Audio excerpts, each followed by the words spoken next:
예배 드리면서 들을 때도 은혜가 되지만은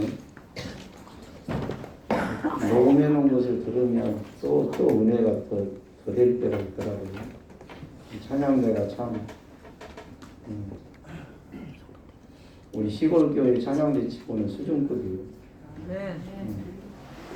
저는 음악성이 아주 없는 사람인데 음악성이 없으니까 음악이 어떻게 그 수준을 잘 못 느껴요. 근데 이제 그냥 은혜로만 느끼죠.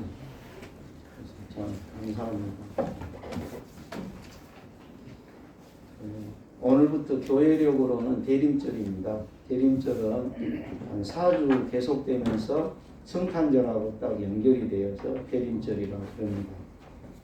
교회 절기인데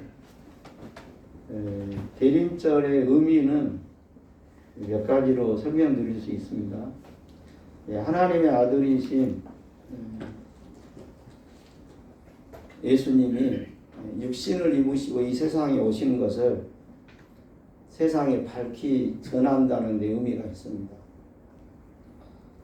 태초부터 하나님과 함께 계셨고 하나님 자신이었던 바로 그분이 사람의 몸을 입고 우리의 구원자로 오셨다.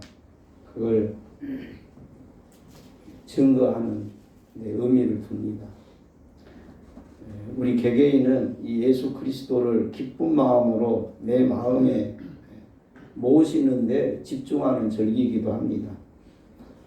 과거 이스라엘 백성들이 메시아의 강림을 기다렸듯이 우리는 이제 성탄절하고 연결된 대림절이니까 오심을 학수고대하면서 기다리는 그런 의미를 가진 절기입니다. 그래서 우리의 몸과 마음을 정결하게 하고 주님 맞이할 준비를 마음으로 늘 갖춘다, 그런 절기입니다. 그래서 이제 최종적으로는 우리 주님, 다시 오실 주님을 기다리는 데 의미가 있습니다. 세례 요한이 예수님의 길잡이가 되어서 예수님을 초림하신 주님을 전했듯이 이 땅의 교회는 주님의 길잡이로서 다시 오실 예수님을 나도 준비하면서 다른 사람에게도 증거하는 것, 그것이 대림절의 뜻입니다. 그래서 요약하면 주님의 오심을 기다리는 절기입니다. 영적으로는 내 마음에 이 시간도 내 마음에 새롭게 찾아오실 주님을 마음에 사모하는 절기입니다.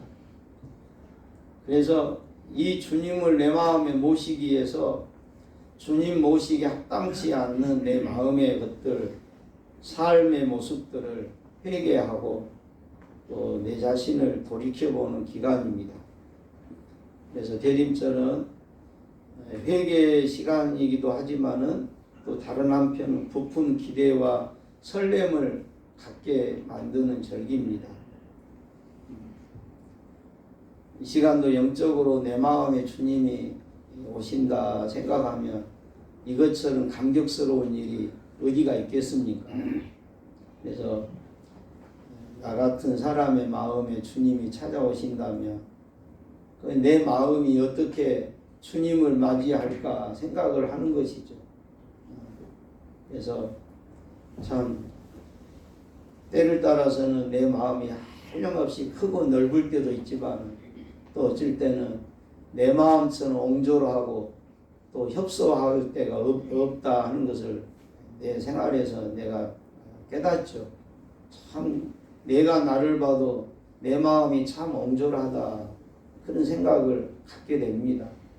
이런 나 같은 마음의 소유자에게 주님이 오신다니 하면서 우리가 주님 모시기에 합당한 마음가짐을 갖고 내게 찾아오실 주님을 기대하며 설렘으로 나아가는 절기입니다. 오늘 본문의 세례 요한은 예수님보다 6개월 먼저 세상에 태어났습니다. 그는 의식주가 남달랐습니다. 낙타 털옷을 입고 메뚜기와 석청을 먹으면서 자연인으로 삽니다. 광야 생활을 합니다. 그런데 사람들이 세례 요한에게는 자기들이 갖지 못한 정신이 있고 마음이 있고 또 말씀이 있는 것을 알아가지고 사람들이 세례 요한에게 막 찾아옵니다. 그럴 때마다 그가 회개하라고 외칩니다. 그러면서 예수님을 영접할 마음의 준비를 시키게 되었습니다.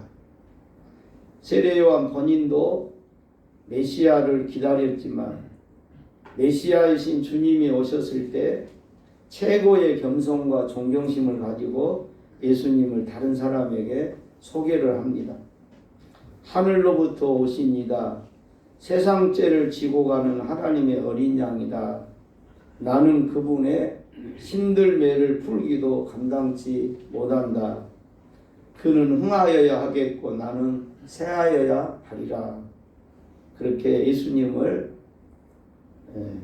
최고의 겸손과 존경을 가지고 예수님을 사람들에게 전하고 있었습니다.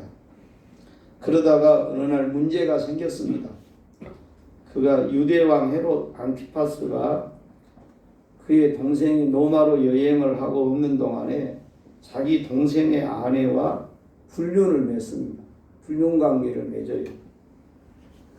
그러니까 자기 제수씨를 자기 첩으로 삼아버려요. 그러니까 참 끔찍한 일이죠. 그래 이제 자세히 보면 이 동생이 이복 동생이라고 그럽니다. 아버지는 한 아버지고 어머니만 다른 동생입니다. 그 이복 동생이라도 그렇죠. 이복 동생의 아내를 욕심이 나가지고 자기 첩으로 삼아버려요. 참 아무리 왕이라고 권력자라고 참 이게 너무 해서는 안 될 일을 한 것이죠.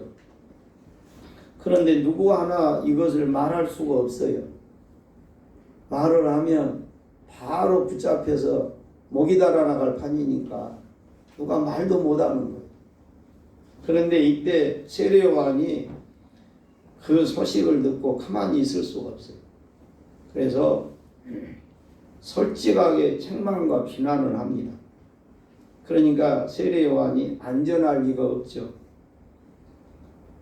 이 헤롯 왕이 분노를 품고 그를 감옥에 가둡니다. 역사가들에 의하면 이때 세례 요한이 갇힌 감옥이 어디냐 하면은 사방이 절벽으로 둘러싸인 천연 요새와 같은 그런 성에 1년 이상 감금되어 있게 만들었습니다. 그러니까 뭐 이건 완전히 사람을 죽이지만 않은 것뿐이지 완전히 그냥 정신병자 만드는 거죠. 그러다가 나중에 불러내가지고 목이 잘려 죽거든요. 세례 요한이 죽는 직접적인 원인은 이 헤롯 왕을 헤롯 왕의 행위가 잘못됐다고 책망한 그 하나로 그렇게 참 아무하고도 만날 수도 없는 완전히 단절된 공간에서 하늘만 보이는 그런 데서 감금 생활을 하다가 결국 목이 잘려 죽습니다. 근데 이제 이렇게 옥중 생활이 길어지고 고통이 힘들어지니까 그토록 예수님이 어떤 분으로 오셨고 어떤 분이라고 하는 것을 명확하게 다른 사람들에게 전했던 이 세례 요한도 예수님에 대한 믿음이 흔들리기 시작했어요. 우리가 인간적으로 10분 이해가 되죠. 이제 그가 아마 이런 생각을 했을 수도 있겠다 싶어요. 의를 위해서 수고한 자기에게 최소한 예수님이 한 번쯤이라도 찾아오실 수 없었을까? 혹은 기적을 베풀어서라도 옥문을 열고 자신을 구원해 줄 수 없었을까? 또 메시아라고 한다면 악인이 심판을 받고 의인이 구원받는 세상을 빨리 만들어야 되지 않겠느냐? 근데 헤롯같이 저런 악랄한 인간이 권력자로 남아있고 세상에 끔찍한 일을 자행한데도 그놈은 호화호식 잘 먹고 살고 나는 오히려 이런 기가 막힌 감금 생활을 하고 있으니 이게 어떻게 된 것인가. 그러면서 강압적인 힘을 사용해서라도 하루속히 주님이 다스리는 나라를 왜 만들지 않으실까. 세례 요한이 그런 의구심과 조구감이 그 마음속에 들어오게 된 것입니다. 그래서 더는 참지 못해가지고 면회를 온 제자들에게 예수님께 가서 물어보라고 그래요. 예수님, 당신이 정말로 내가 믿고 기다리고 있는 메시아가 맞는가? 그래 3절입니다. 오실 그 이가 당신입니까? 우리가 다른 일을 기다려야 됩니까? 예수님이 메시아라고 하는 생각에 믿음이 흔들리기 시작한 거예요. 자기가 생각한 메시아가 아니란 말이에요. 네? 메시아라면 이런 세상이 왜 이렇게 오래가게 놔두냔 말이에요. 메시아로 오셨는데, 구원자로 오셨는데 악한 놈들을 싹 쓸어버리고 선한 세상을 만들어야 되는데 왜 그러지 못하냐 이거예요. 이 질문은 참 인간적으로 이해가 되죠. 우리도 주님을 막 뜨겁게 믿었다가도 어느 순간 그 믿음이 한순간에 사라져버릴 때가 있어요. 내 상황이 너무 힘들고 어려워지면 예수님에 대한 믿음도 다 없어져 버리는 거예요. 이게 참 끔찍한 일이에요. 이게 참 무서운 일이에요. 안타까운 일이지만은 그럴 때가 있다 그 말입니다. 예수님은 이런 오실 그 이가 당신입니까? 우리가 다른 일을 기다려야 합니까? 그랬을 때 주님은 대답을 이렇게 하세요. 6절이 그 핵심입니다. 누구든지 나로 말미암아 실족지 아니하는 자는 복이 있다. 그래요. 이 말씀의 요지는 그럽니다. 내가 너희들이 말하는 인류의 구원자로 온 것은 맞다. 그것에 대하여 너희들이 추워도 의심하지 말거니와 내가 인류를 구원하는 방법이 너희들의 생각과 다르다는 거예요. 그러니까 사람들은 그냥 어떻게 보면 조금 강압적인 힘을 발휘해서라도 좀 무력을 써서라도 세상을 옳은 길로 바꿔놔야 되지 않느냐. 그러지 않으면 이 세상이 언제 바뀌겠느냐. 이런 조바심이 우리 안타까움이 우리 마음속에 다 있는 거예요. 근데 예수님은 인류를 구원하고 세상을 변화시키는 방법이 무력을 사용해서 하는 방법이 아니란 말이에요. 그러니까 영 더디게 보이고 영 답답하게 느껴진단 말이에요. 여기서 우리가 주님에 대한 그 믿음이 흔들리기 시작한 거예요. 내가 원하는 주님이 안 되면 주님에 대한 믿음이 내가 흔들리게 되는 거예요.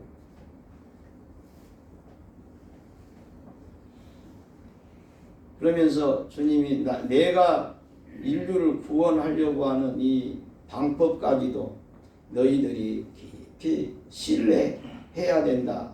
이 이야기를 하십니다.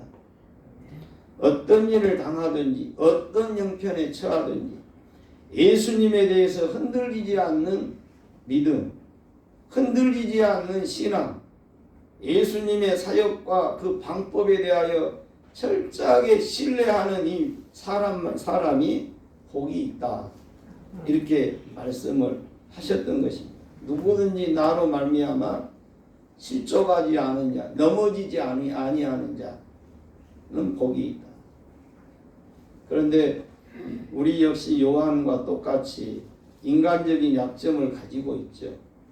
당장 속 시원한 답이 오지 않으면 답답해하는 것이 우리 조급한 마음입니다. 세상에서 악한 사람들이 형통하는 것을 볼 때 하나님이 정말 계시냐고 혼란에 빠지기도 합니다.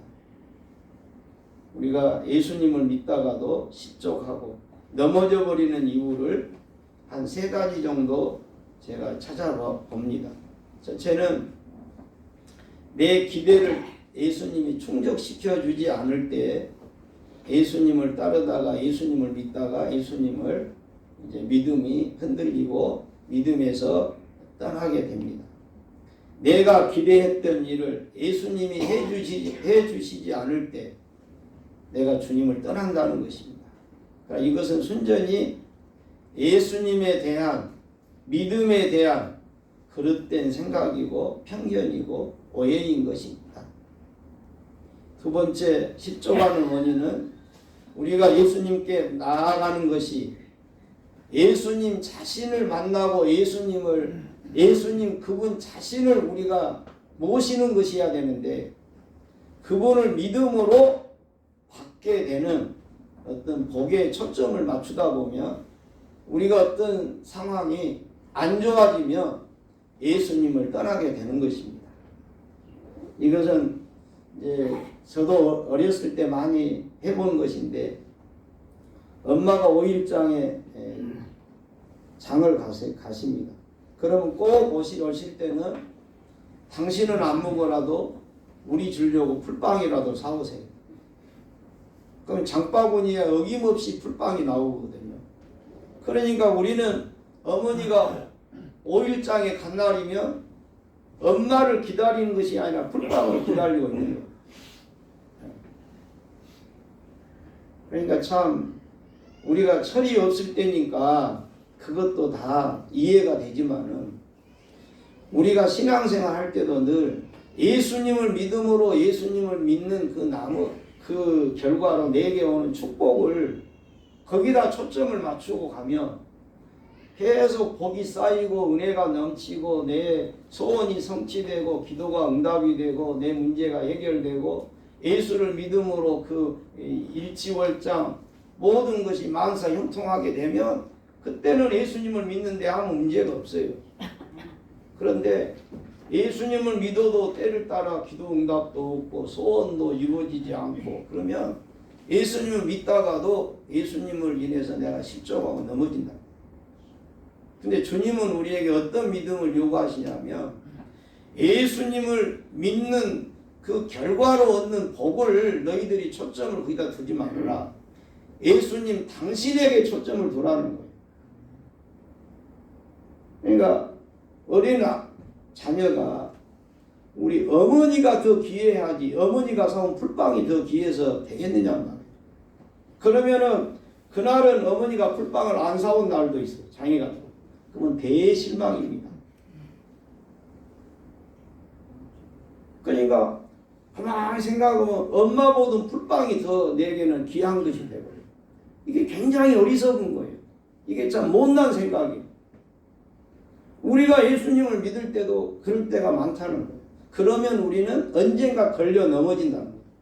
믿음 생활을 하다가 결국 예수님을 떠나게 된다는 거예요. 언젠가 그런 사람은.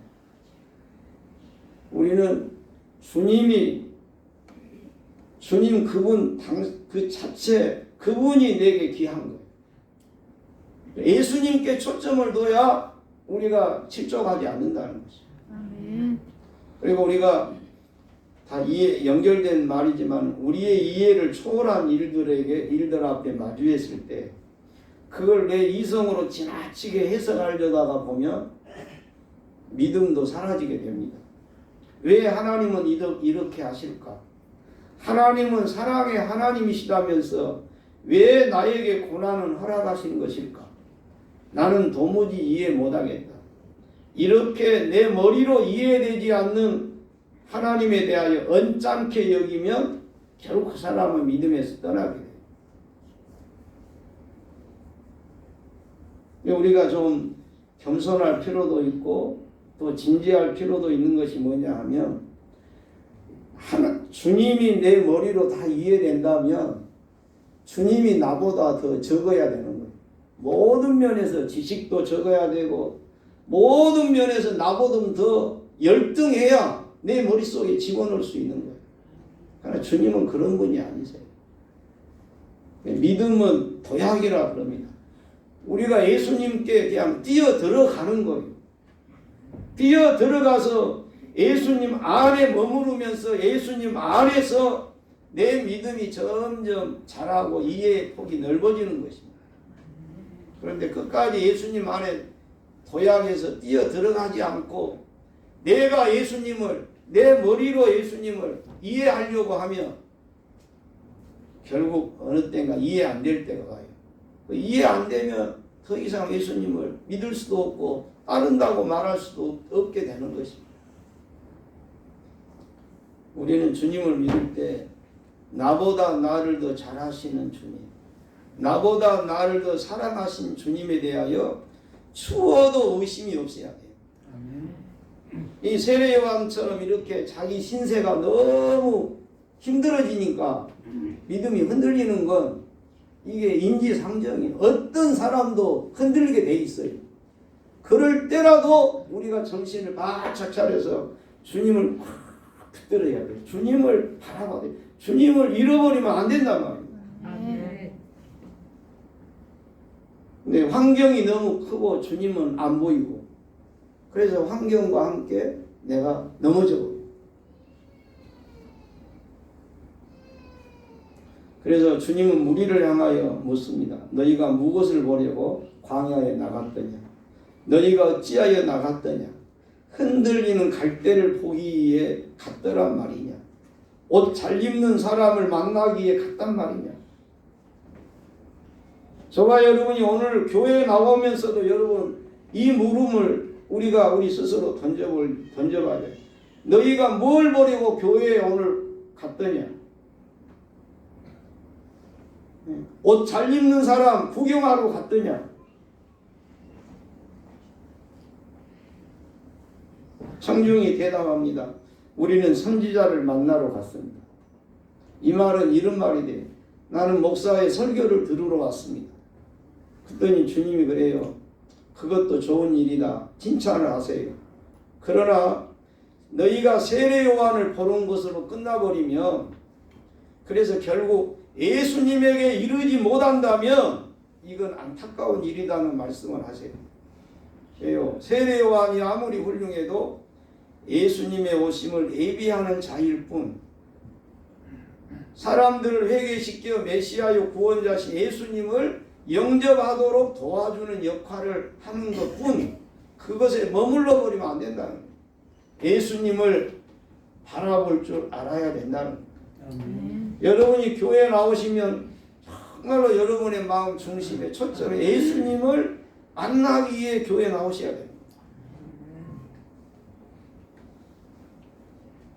그러니까 찬송을 불러도 예수님을 마음에 품고 찬송을 부르는 사람하고 그냥 입으로만 부른 사람하고는 완전히 다른 거예요.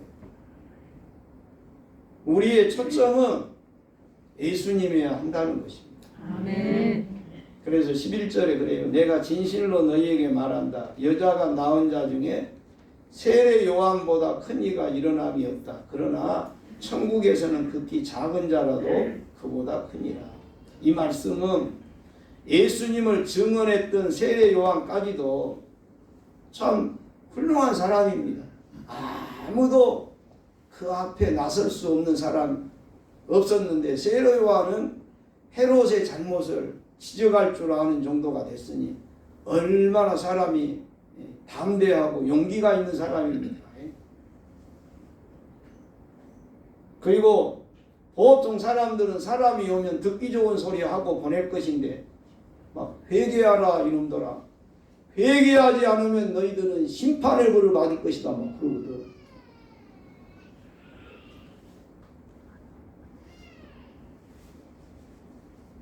그런데 주님은 아무리 이렇게 한때 훌륭한 일을 했던 세례 요한이라도 이런저런 일로 믿음이 흔들리고 주님을 신뢰하는 것이 결국 사라지게 된다면 천국에서는 극히 작은 자가 될 수밖에 없을 것이라는 거예요. 이 말은 천국을 들어가도 꼬레비로나 들어갈 거라는 거예요.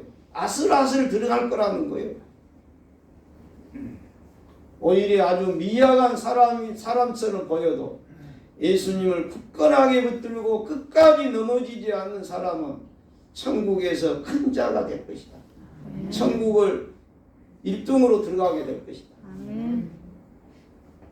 주님이 그를 기뻐 맞이한 사람이 될 것이다. 아멘. 이렇게 말씀을 하면서 12절에 우리 신앙의 목적과 방향을 더 분명하게 제시합니다.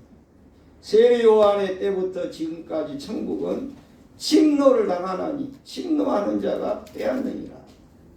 이 말이 무슨 말이냐면 천국은 침노하는 것이고 침노하는 자의 것이라는 말씀은 예수님 안에서 천국은 약속되어져 있는 세계지만은 그래서 우리 그리스도인들은 제가 늘 이야기하듯이 내 마음에 임한 천국을 누리고 보존하고 지키는 것과 함께 천국을 더 확장시켜 나가려고 하는데 마음을 두고 살아야 된다는 것이죠. 다시 말하면 예수님 영접하여 하나님의 자녀가 된 사람들에게는 천국이 이미 허락되었지만 그러나 아직은 완성된 천국이 아니기에 이 완성된 천국을 향하여 과정의 삶을 사는 줄 알고 나그네 인생길을 가는 줄 알고 긴장을 가지고 깨어있는 삶을 살아야 된다는 것입니다. 그래서 일콕스라는 사람이 주님에 대한 믿음을 우리에게 이렇게 권면을 합니다. 내가 가진 모든 배가 돛대는 부러지고 돛이 찢어져 난파하여 돌아올지라도 나는 주님을 의심치 않으리. 모든 제약에서 나를 건져주시며 결코 실패함이 없는 주님의 손을 나는 믿으리. 내가 찢어진 돛 때문에 울지라도 내 모든 희망이 산산조각이 나더라도 나는 주님을 믿습니다 라고 외치리. 어려움이 벌떼처럼 몰려들고 슬픔이 빗물처럼 쏟아져도 나는 주님을 의심치 않으리. 어려움과 고통을 통해서만 내가 원하는 곳에 이룰 수 있다고 나는 믿으리. 내 십자가 아래서 신음하고 분노할지라도 모진 손상을 통해서 보다 더 큰 어둠을 보게 되리라.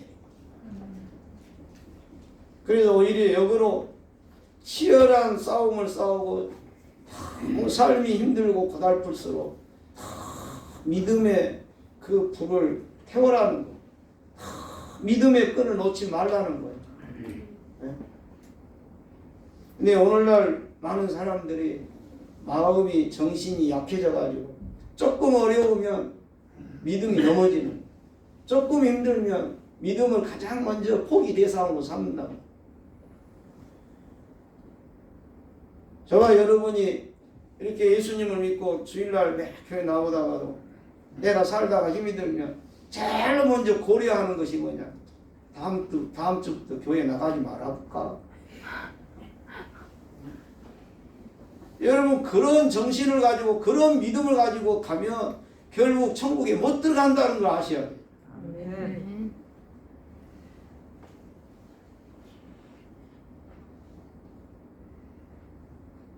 그렇지 말고 밥 한 끼라도 내가 금식을 해야겠다. 날마다 퍼먹는 밥 한 끼 안 먹는다고 죽을 거냐. 밥을 안 먹고라도 내가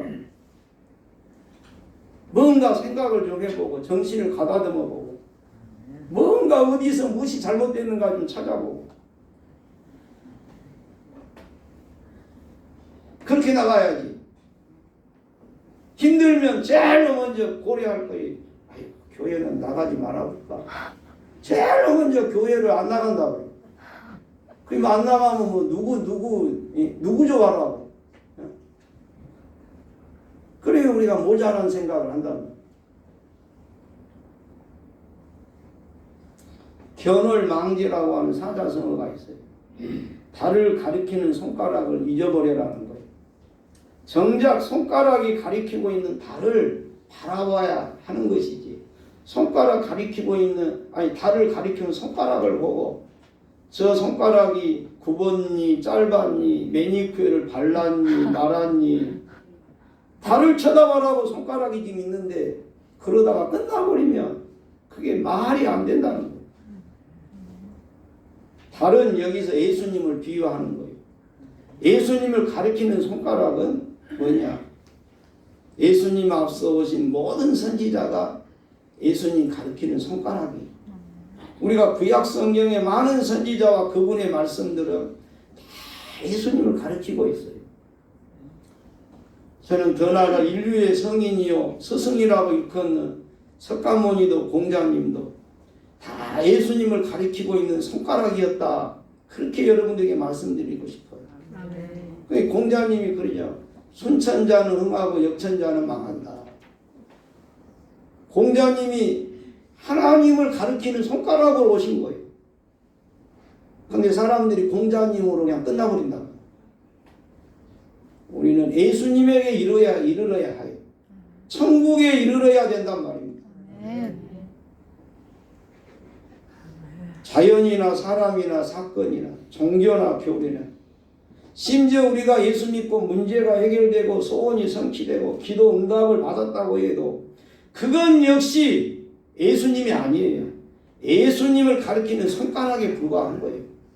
근데 그거 가지고 우리가 홍침해서 그것에 빠져서 예수님을 못 보면 안 된단 말이에요.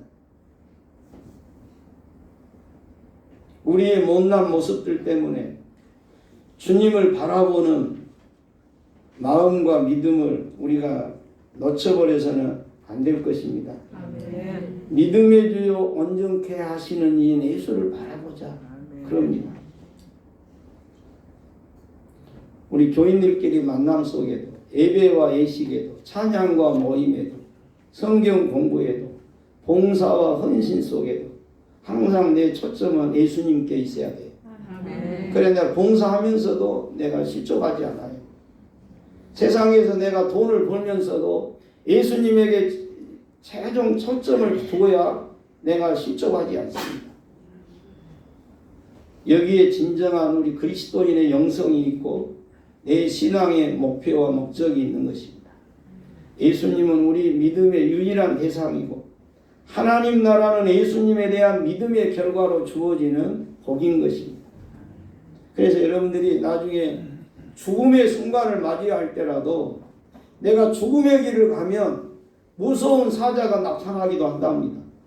그럴 때 넋을 잃지 말고 정신을 바짝 차려서 주님을 바라보시기 바랍니다. 아멘. 그 사자의 서라는 책에 보면 그런 게 나와요. 사람이 딱 죽으면 영혼이 딱 떠날 때 딱 떠나서 가면 딱 질 같은 어둠이 나온대요. 근데 그 어둠 속에 막 사자가 나온대요. 그러면 기겁을 하고 넘어지면 기절하면 안 된대요. 정신을 바짝 차리고 그럴수록 칠 같은 어둠이 내 영혼을 감싸도 나는 예수님에 대한 믿음을 꽉 붙잡고 천국 간다!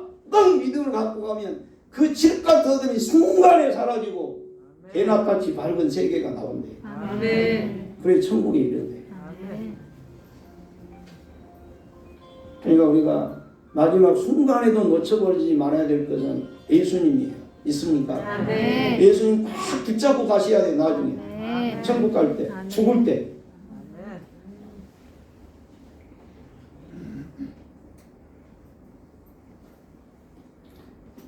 교우 여러분, 지금 우리가 사는 세상은 여전히 힘들고 어려움이 많죠. 온갖 불행을 부둥켜 안고 쓰러져 있는 사람들이 얼마나 많습니까? 이런 현실을 마음 아파하고 세상을 바꿔보려고 애쓰고 투쟁하는 사람들도 있습니다.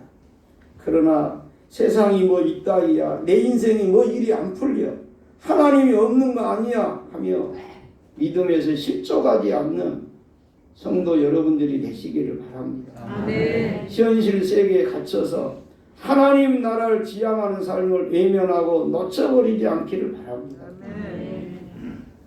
왜 그렇습니까? 우리가 살아가는 세상이 늘 불의와 제약이 가득한 것 같아도 궁극적인 정의와 평화와 구원이 예수님을 통해서 이미 시작되었고 그것이 완성될 순간이 다가오고 있음을 굳게 믿으시고 다시 오실 주님을 치열하게 기다리며 주님 만날 날을 치열하게 바라보며 이 믿음 잃지 않는 대림절 신앙이 되시기를 축복합니다. 아멘. 길이 참고 마음을 굳건하게 하라. 주의 강림이 가까우시니라. 아멘. 기도합시다. 주님, 우리로 믿음의 길 온